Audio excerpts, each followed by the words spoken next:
And now, Daljit Dhaliwal.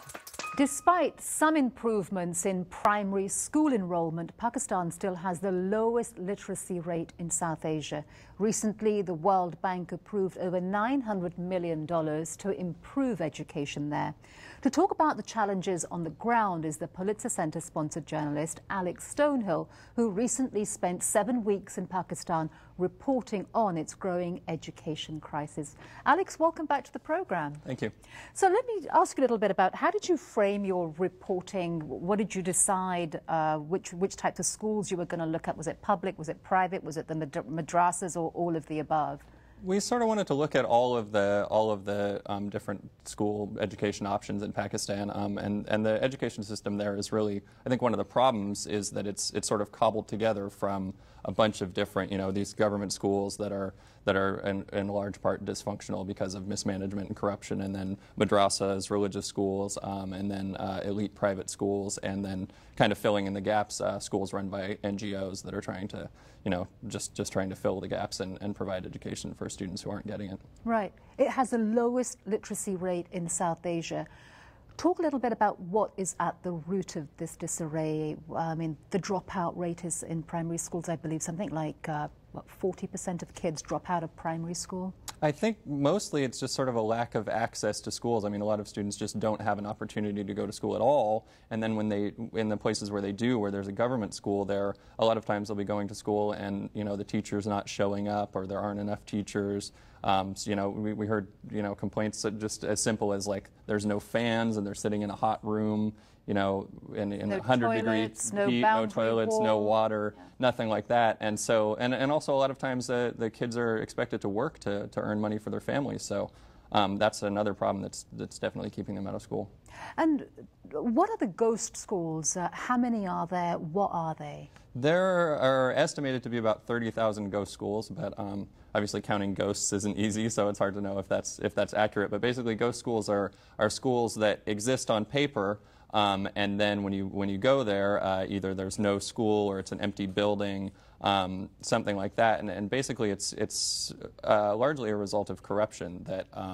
There's a lot of money to be made from building schools on paper. You can receive the money from the government, but then a lot of times, these regional politicians will just sort of take the money and pocket it all, or build the building, but never put the funding into the teachers and the equipment and all of that. The 7 weeks that you were out there, what surprised you most in terms of what you turned up for your reporting on education? I mean, one of the things that was really surprising was just how many really, amazingly intelligent people there are in Pakistan. I mean, there's all these people who have been educated in the U.S. People talk about Pakistan becoming a failed state, and it's hard to believe that that's happening with all of the intellectual capital that there is there, and all of the smarts and hard work that there is there. So, and there is discussion about the importance of education in terms of turning the tide against extremism and contributing, making a big difference to Pakistan's stability. The focus seems always to be on sort of the military options rather than some of the other things that can be done, like education. Yeah. Is this a debate that's being had? Is there a conversation? Yeah, I mean, another big surprise for me was the discussion of this new bill that's coming up. The Kerry-Lugar bill, or the Pakistan Peace Act, that's in Congress now and is awaiting I think awaiting being confirmed between the two houses, and that's allocating $1.5 billion a year for the next 5 years to civilian aid, so non-military aid. And what really surprised me is that people in Pakistan seem very skeptical of that. I think American aid is sort of... They don't think they're going to get it?